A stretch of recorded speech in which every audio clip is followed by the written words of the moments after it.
August 2012. On the weekend of the 29th, Hurricane Sandy is wrapping herself in a low-pressure system and becoming a hybrid, dubbed Superstorm Sandy. The coast of North America prepares. The Coast Guard, of course, is always prepared. Semper Paratus. In listening posts from Maine to Florida, like this one at Station Oregon Inlet, the coasties await the cry for help, the SOS, the pan-pan, the mayday. An enormous rescue operation is hours away, using every modern tool available to save those in peril on the sea. And yet, although it is modern, although the storm is unprecedented, the rescuers are part of a long line of lifesavers. The rescue will be southeast of Cape Hatteras, the center of North Carolina's coast, the heart of the graveyard of the Atlantic. When David Stick wrote his classic book on the graveyard, he was able to document about 600 shipwrecks.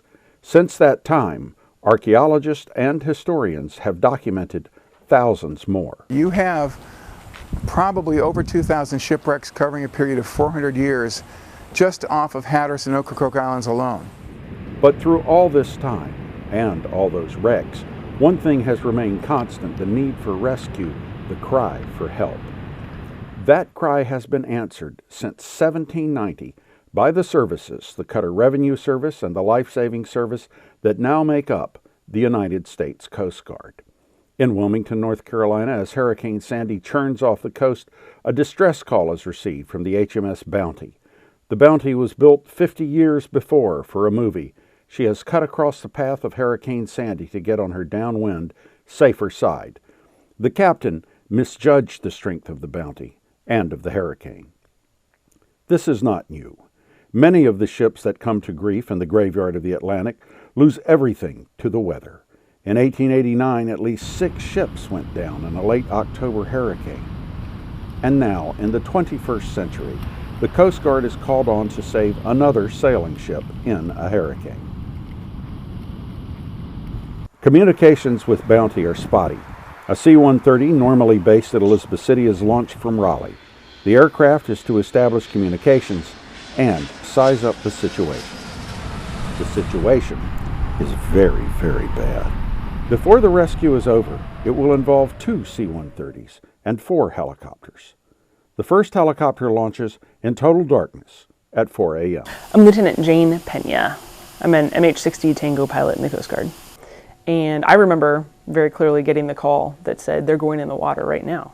So, wow. And this was about, this had to have been 4 in the morning, 4:30 in the morning, something like that. And so that was a decision made for us. So we obviously put on our survival suits and went to the plane, the helicopter, and took off. It was very, very dark. There's no illumination from the moon or the stars. Working in a hurricane in total darkness is nothing new for the coasties. In World War II, German U-boats returned to the graveyard. The first line of defense was not the U.S. Navy, not yet, but the Coast Guard. In September 1944, the Coast Guard cutters Bedloe and Jackson were escorting a disabled American Liberty ship as it was towed to Norfolk. All 4 ships were caught by the Great September Hurricane of '44. The Liberty ship and the tug made it to Norfolk. The Bedloe and the Jackson did not.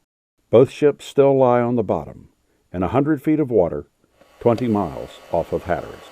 Her depth charge racks are empty now, but the patrols of the Coast Guard were vital in the early days of 1942.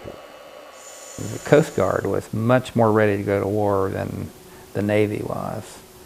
The Coast Guard was always out there doing stuff. They were always out there rescuing ships even before the U-boats came over. Their crews, they were dedicated, which made a big difference. These boys on the Coast Guard cutters came from families who had served in the Coast Guard for generations. That was their life, whether they wore a uniform or not. So in many, many ways, they were leagues ahead in terms of fighting this war than the Navy was. It took a while for the Navy to really come up to speed. In 70 years, the vessels have changed, but the mission has not. The Coast Guard is prepared to go into the abyss of Superstorm Sandy. The cloud ceilings were low. The visibility was not great. I think we ended up having 50, 55 knot winds. The seas were probably 20 to 30 feet, and they seemed to come from all directions. It just looked like a washing machine. And we were just watching Sandy get closer and closer. And bigger and bigger. And bigger and bigger, yeah. We saw the strobe light and flew towards it, and that ended up being the one and only survivor that we recovered outside of a life raft. So right as we were hoisting them from that first life raft, the second helo had come on scene. So we were able to recover 4 more people out of that life raft before we needed to head for home. We'd reached that bingo fuel limit. Right about the time as the second helo was on scene was the sun came up. Altitude. That's our computer. That is altitude backup. We can set that to help remind us when we go below a certain level, and that's the waves causing that mostly. Altitude. And that's the waves, 50 to 30 to 50 feet.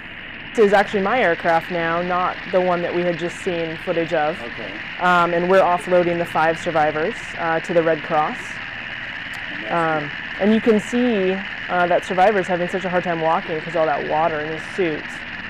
And the Red Cross took great care of those folks. Here at Station Oregon Inlet, there are all levels of experience and service. But since 1879, this station has had one primary mission. BMCS Chris Hinote, officer in charge of Station Oregon Inlet. I'm Timothy Loveday. I'm a seaman here at Station Oregon Inlet. Boatswain's Mate First Class Joshua Perkins. Currently a small boat surfman here at Station Oregon Inlet. Here's Roxy, our station mascot. Primary mission is definitely search and rescue. I loved everything about search and rescue. Always wanted to help people out. I joined the Coast Guard. You know, I'm excited to help people and eager to. I wanted to save lives, not take them. And that's my job. No matter what else I have to do, that's my job. I will, to the best of my ability, pursue each mission with the commitment, compassion, and courage inherent in the title Surfman. I will endeavor to reinforce the worldwide reputation of our forefathers in the lifeboat community. I will maintain a guardian's eye on my crew at all times and keep a cool yet deliberate hand on the throttle. I will give of myself and my knowledge as those who gave to me, so as the line of Coast Guard surfmen will live forever. I am here to go save people when they need it. You know, I want to help people. I want to be that part of that team that goes out, and when people have given up hope, and I can be there, and I can do that for them. And it's cheesy to say, but that's how I feel.